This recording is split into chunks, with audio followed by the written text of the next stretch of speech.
A pleasant day to everyone. This is Crystal Ibarbasa, and now I'm going to read one of Lois Lori's story titled The Giver.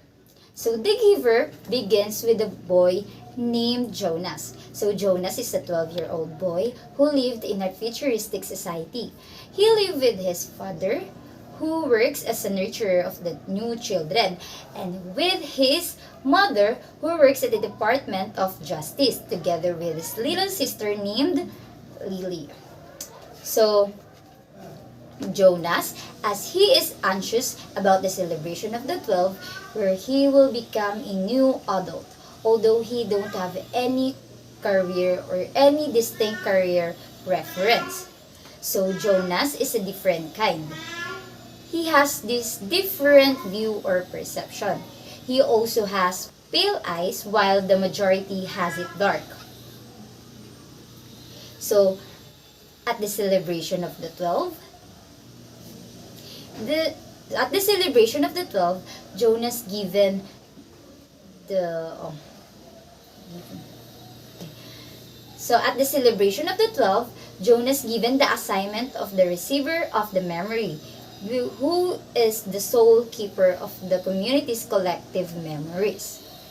So, although the community ought to remove the fear, the war, emotion, and the pain, someone must keep the good and bad memory. And that is Jonas.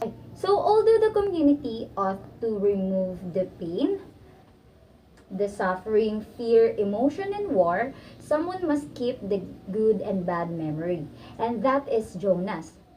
The current receiver tells Jonas to call him the giver.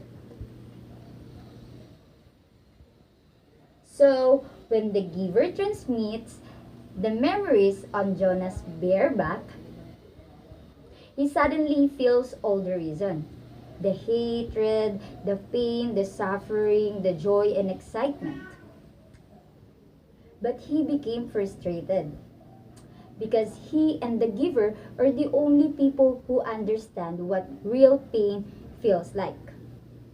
So, the giver and Jonas grew up like a grandfather and a grandchild relationship. They become really close. So meanwhile, Jonas is helping his father to take care of a new child. Gabriel has a trouble of sleeping, which Jonas helped by transmitting some soothing memories. Jonas found out that Gabriel is in danger of being released. At the same time, he found out what is the equivalence of being released, which is death. So the giver and Jonas devise a plan to actually enter elsewhere. And the giver also reminisces.